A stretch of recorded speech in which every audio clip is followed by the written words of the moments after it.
നമസ്കാരം. ടൈം മീഡിയയിലേക്ക് ഒരിക്കൽ കൂടി എല്ലാവർക്കും സ്വാഗതം. ഈ ചിത്രം കണ്ടിട്ട് നിങ്ങൾക്ക് ആളെ മനസ്സിലായോ? ഒന്ന് സൂക്ഷിച്ചു നോക്കി. ഒരു ക്ലൂ തരാം. ഇദ്ദേഹത്തിന്റെ പേര് ബാബു എന്നാണ്. നമ്മിൽ പലർക്കും ഫോട്ടോ കണ്ടാൽ ആളെ മനസ്സിലാകണമെന്നില്ല.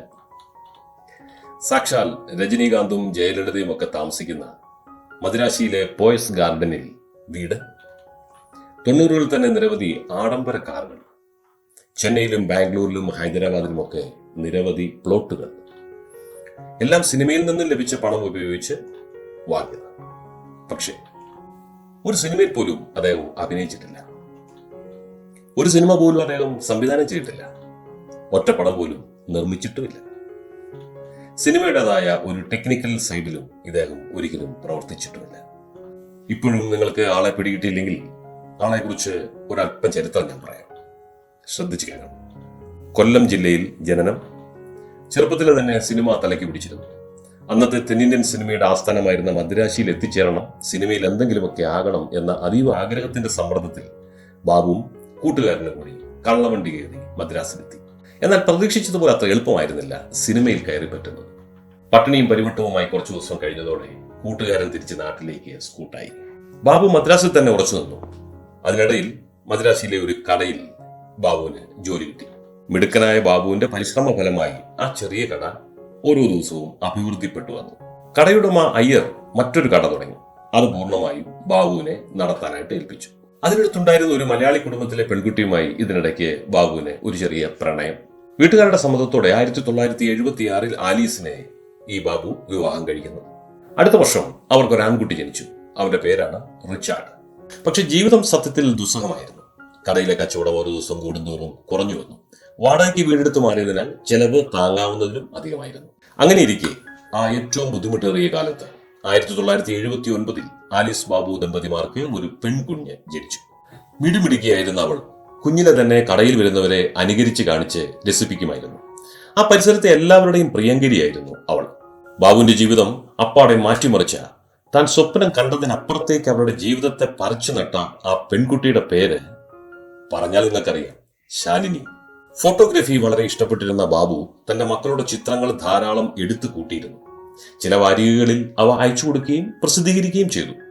ഒരിക്കൽ അത്തരമൊരു ഫോട്ടോ കണ്ട നവോദയ ജിജോ ബാബുവിന്റെ കടയിലെ നമ്പർ കണ്ടെത്തി ബാബുവിനെ വിളിച്ചു. അടുത്ത ദിവസം ബാബു ശാലിനിയുമായി നവോദയയുടെ ഓഫീസിലെത്തി. നവോദയയുടെ ഫാസിൽ സംവിധാനം ചെയ്യുന്ന എന്റെ മാമാട്ടിക്കുട്ടി അമ്മയ്ക്ക് എന്ന ചിത്രത്തിലേക്ക് ബാലതാരത്തെ അന്വേഷിച്ചു മടുത്തിരുന്ന അവർക്ക് ശാലിനിയുടെ രൂപവും കുസൃതികളും ഒക്കെ ഒത്തിരി ഇഷ്ടമായി. അഭിനയിപ്പിച്ചു നോക്കിയപ്പോഴാണെങ്കിലോ തങ്ങൾ പ്രതീക്ഷിച്ചതിനും അപ്പുറം തിരിച്ചു തന്ന ആ പെൺകുട്ടിയെ പിന്നീട് സിനിമാ ലോകം വിളിച്ചത് ബേബി ശാലിനി എന്നായിരുന്നു. ആദ്യ ചിത്രത്തിൽ തന്നെ മികച്ച ബാലതാരത്തിനുള്ള സംസ്ഥാന അവാർഡ്. പിന്നീട് ഒരു തേരോട്ടമായിരുന്നു. തമിഴിലും തെലുങ്കിലും കന്നഡയിലുമൊക്കെ മാറി മാറി കുഞ്ഞു പ്രായത്തിൽ അഭിനയം.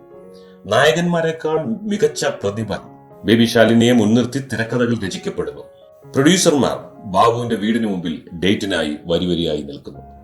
ബേബി ശാലിനിയുടെ പേരിൽ ഒരു കൗതുകമാർന്ന റെക്കോർഡുണ്ട്. എന്താണെന്നോ? സ്വയം സമ്പാദിച്ച് ആദായ നികുതി അടയ്ക്കുന്ന ഏറ്റവും ചെറിയ പ്രായത്തിലുള്ള വ്യക്തി എന്ന റെക്കോർഡ്. അതിന്നും തകർക്കപ്പെട്ടിട്ടില്ല. മമ്മൂട്ടിയും രജനീകാന്തും ചിരഞ്ജീവിയും അംബരീഷുമെല്ലാം ബേബി ശാലിനിക്കായി കാത്തു നിൽക്കേണ്ടി വന്നു. ഹിന്ദിയിൽ ഉൾപ്പെടെ ഒട്ടേറെ ചിത്രങ്ങൾ. ഉദ്ഘാടനത്തിനായി പണം വാങ്ങിയ ആദ്യ തെന്നിന്ത്യൻ സെലിബ്രിറ്റി ബേബി ശാലിനി. 90കളോടെ ബേബി ശാലിനി ബേബി അല്ലാതെയായി. പക്ഷെ ബാബുവിന്റെ സുവർണ കാലഘട്ടം അടുത്ത ഘട്ടത്തിലേക്ക് കടക്കാനുള്ള ഒരു ചെറിയ ഇടവേള മാത്രമായിരുന്നു അത്. 1987 ബാബു ആലീസ് ദമ്പതിമാർക്ക് രണ്ടാമത്തെ പെൺകുട്ടി ജനിച്ചിരുന്നു, ശാമിലി അഥവാ ബേബി ശാമിലി. സുഹാസിനിയാണ് അവളെ കണ്ടെത്തിയത്. 3-ാം വയസ്സിൽ അഭിനയിച്ച മണിരത്നം ചിത്രമായ അഞ്ജലിയിലൂടെ ദേശീയ അവാർഡ്. അടുത്ത വർഷം അഭിനയിച്ച ഭരതൻ ചിത്രം മാളൂട്ടിയിലെ അഭിനയത്തിന് കേരള സംസ്ഥാന അവാർഡ്. അതേ വർഷം അഭിനയിച്ച കന്നഡ ചിത്രം മാതേ ഹൈഡു കോകിലെ എന്ന ചിത്രത്തിന് കന്നഡ സർക്കാരിന്റെ മികച്ച ബാലതാരത്തിനുള്ള അവാർഡ്. ശാലിനിയേക്കാൾ 10 മടങ്ങ് പ്രതിഫലം. ബാബു ആവശ്യപ്പെടുന്നത് എത്രയാണോ അതാണ് ബേബി ശാമിലിയുടെ പ്രതിഫലം. ഉള്ളത് പറയണമല്ലോ. തന്റെ മാതൃഭാഷയായ മലയാളത്തിൽ ഏറ്റവും കുറഞ്ഞ പ്രതിഫലത്തിലാണ് അദ്ദേഹം തന്റെ 2 മക്കളെയും അഭിനയിപ്പിച്ചത്. മറ്റു ഭാഷകളിൽ ഓഫർ ചെയ്യപ്പെട്ട പ്രതിഫലത്തിന്റെ പകുതിയോളം മാത്രമേ അദ്ദേഹം മലയാളത്തിൽ നിന്നും ആവശ്യപ്പെട്ടിട്ടുള്ളൂ. അക്കാര്യത്തിൽ നമുക്ക് ബാബുവിനോട് നന്ദി പറയാം. മാത്രമല്ല മലയാളത്തിൽ നിന്നുള്ള റോളുകൾക്ക് മുൻഗണന നൽകുകയും ചെയ്തു. സൂപ്പർ താരങ്ങൾക്കൊപ്പം എല്ലാ ഭാഷകളിലും പണം ലഭിച്ചിട്ടും മക്കളുടെ വിദ്യാഭ്യാസത്തെ അതൊന്നും ബാധിക്കാതിരിക്കാൻ നല്ലവനായ പിതാവ് ശ്രദ്ധിച്ചു. ഹൈസ്കൂൾ കാലഘട്ടത്തോടെ രണ്ടു മക്കളുടെയും സിനിമാ ജീവിതത്തിന് അദ്ദേഹം ബ്രേക്ക് നൽകി. അങ്ങനെ ഒരു സിനിമയിൽ പോലും അഭിനയിക്കാതെ, സിനിമയിൽ ക്രിയേറ്റീവായി ഒന്നും ചെയ്യാതെ ബാബു എന്ന ആ മനുഷ്യൻ സിനിമയുടെ എല്ലാമായി. സിനിമ സ്വപ്നം കണ്ട അദ്ദേഹം പതിറ്റാണ്ടുകാലം അക്കാലത്തെ സിനിമാ സെറ്റിലെ ഏറ്റവും വിലയുള്ള വ്യക്തിയായി. ഒന്നോർക്കുക, രണ്ടു കൂട്ടുകാർ ഒരുമിച്ച് മദ്രാശിക്ക് കള്ളവണ്ടി കയറുന്നു. കഷ്ടപ്പാടുകൾ സഹിക്കണമെന്ന് കണ്ടപ്പോൾ ഒരുവൻ പിന്മാറി തിരികെ പോയി. ബാബു ആകട്ടെ മടുത്ത് പിന്മാറില്ല. പടവെട്ടി ജയിച്ചു വന്ന പോരാളിയെ പോലെ നല്ല ഒന്നാന്തരം മോട്ടിവേറ്ററായി മലയാളികൾക്ക് മുമ്പിൽ ചരിത്രത്തിൽ ഇടം പിടിച്ചു നിൽക്കുന്നു. ക്ഷീണിച്ചു മടുത്ത് പിന്മാറാൻ എളുപ്പമാണ്. ജീവിത വിജയം അത് പോരാളികൾക്കുള്ളതാണ്.